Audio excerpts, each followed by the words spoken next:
Harsh, speaking about the financial sector, which you mentioned briefly in particular, now you have written about this quite recently, that about how India is charting out a very unique path in this regard. And many reforms and initiatives again have come about in this sector over the last few years.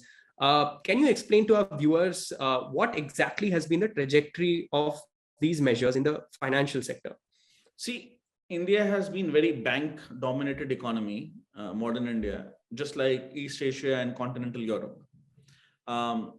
The exception has been that our equity markets, especially in the last few decades, have been very modern, especially since the NSE came in and it's all computerized, and we now have, maybe not comparable liquidity to say the US or South Korea, but we have enough liquidity on our derivatives when it comes to equities. But broader financial structure, what is known as BCD, like the bonds, currency, derivatives. Like just today, I think we suspended futures trading in a few agricultural commodities, right? I mean, which I think is a mistake, because the commodity markets are sending you a signal. Like it's like basically asking the messenger to be shut up. And each time you do this kind of ban, in the future, people don't trust that particular commodity market to always be liquid. But that's a small example. So the point is, we were historically bank dominated with a bit of an exception on the equity market side. So therefore, what we did not have so much was the bond market. And there are differences between the bond market and the equity market, but our corporates would take loans primarily from banks, right, and not from the bond market. It's now gradually changing. And on the currency and derivative side, obviously, because we are not an open capital account, so our currency markets there are obvious constraints, which you would not if you are trading euro, pound, dollar amongst yourselves.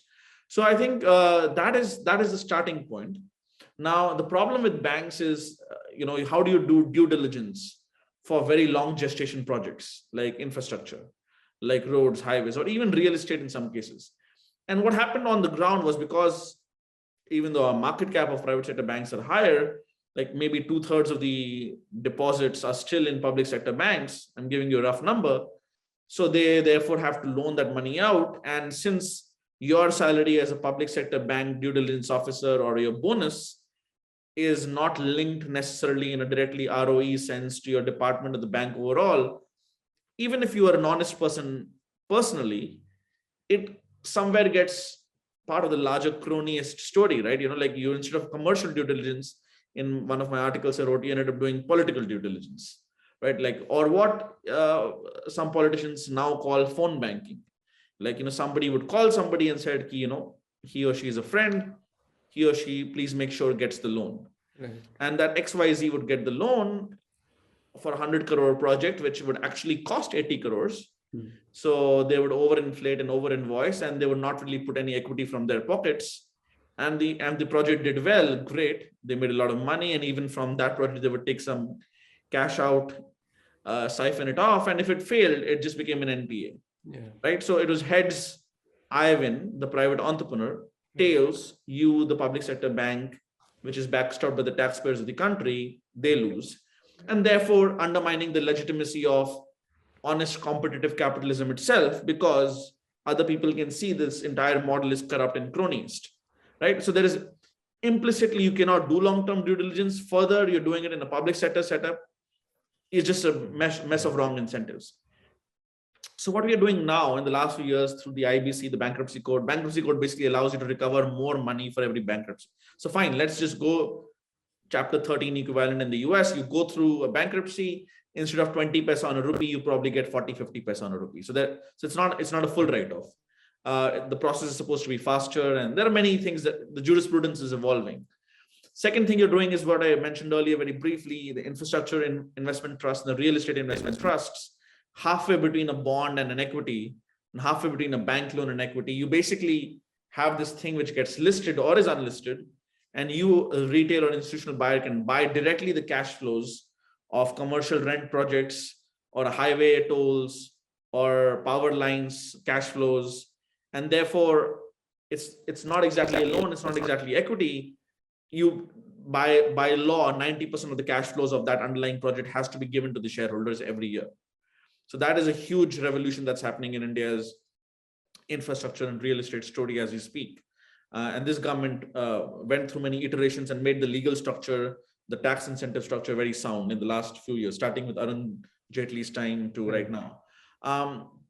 So that is one. So what we're doing is we're going from a continental European, East Asian model to more of an Anglo-American kind of what is known as arm's length bond market versus bank market model, but with a twist. And that twist is the Indian origin twist, is that we have what is known as digital public goods. Right. So we have created this jam trinity, right? This Jan Dhan. So basically, even the poorest, now hundreds of millions of bank accounts have opened in the last few years. Even if it's a no-frill bank account, Aadhaar or the UID, everybody has a unique identity, something like the American Social Security, but with an electronic infrastructure behind it on day one. And M standing for mobile, increasingly smartphones, but even feature phones. And therefore, you can do cash transfers and everything. But much more than that, you can do something like an eKYC. I can join a bank or a brokerage account sitting at my home, not really signing anything on the paper anymore, because there are ways of identifying that if Harsh is saying he is Harsh, right, there is a digital infrastructure saying, yes, in fact, he is Harsh.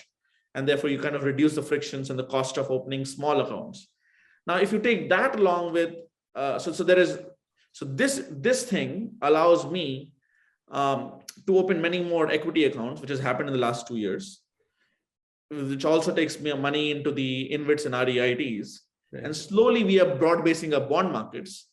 And therefore, what is happening is interest rates are coming down. They may need to come down a bit more, although in the short term, there might be a reversal. Is that people are saying, okay, maybe I don't need to put money in a FD on a taxable 5.5% basis. I mean, exceptions being for senior citizens.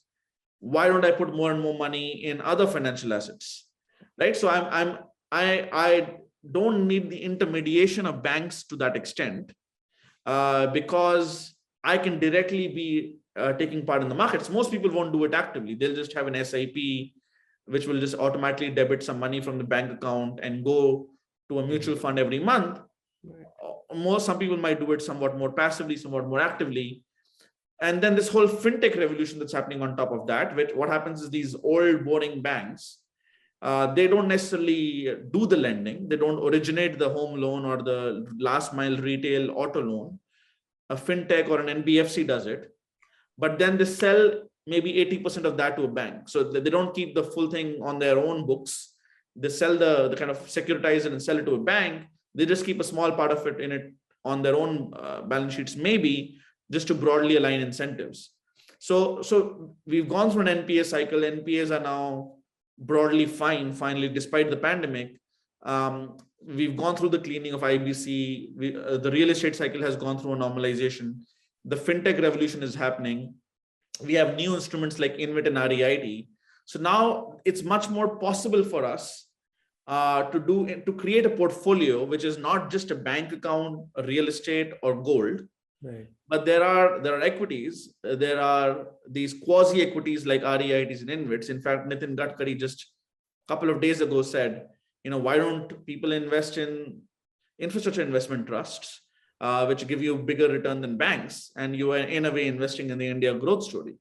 So I think, and because you broad base it suddenly, right? Because suddenly people who are at the bottom of the pyramid, who did not even have a bank account 5 years ago, now with one click, they or their children by 2025, almost everybody can own a piece of the India story. And therefore the entire labor versus capital dynamic becomes partially merged or partially diffused, because if you're working on a salaried job, but you have some exposure to equities through SIP or some other products, in a way, you are also on the capital side. And therefore, if there is some policy volatility or some external volatility, if you don't do well on the job side, you do well on the capital side, or vice versa, right? So I think that revolution of mass investing, while still keeping the bank, so we are not throwing away the banks. In fact, we are creating development banks. So what we are saying is, we will keep the continental model. We'll also add the Anglo-American model. We'll add our own digital public goods model, and we will have an all of above approach. So yes, long-term investing happens best through banks and InvITs and REITs, but we need to create $1 trillion of infrastructure in the next 5 years. So why not also add a development bank? A development bank is like not a retail bank. In fact, some retail banks today were development banks in the early 90s, but it focuses on long-term loans and therefore it has specialized officers who can understand and underwrite risks for long-term gestation projects. So we are basically saying a domestic sovereign wealth fund, a development bank, REITs, InvITs, banks, obviously normal commercial banks, but also bonds, and allowing foreign investors to invest in Indian bonds, starting with sovereign bonds, so that interest rates are also merging slowly as India becomes a bigger part of the world economy. So this is a very unique model, which I think the Chinese, for example, do have digital financial. Their digital public goods were mostly with 2 or 3 companies. Now Xi Jinping is trying to crack down on them precisely because he does not want that infrastructure to remain private.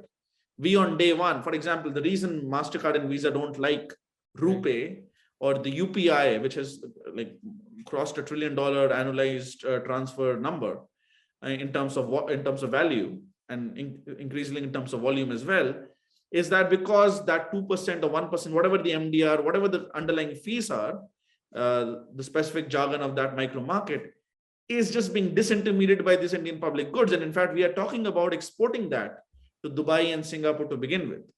So what India is saying is, you guys build startups on top of this infrastructure, but the basic infrastructure, you let the public hold it.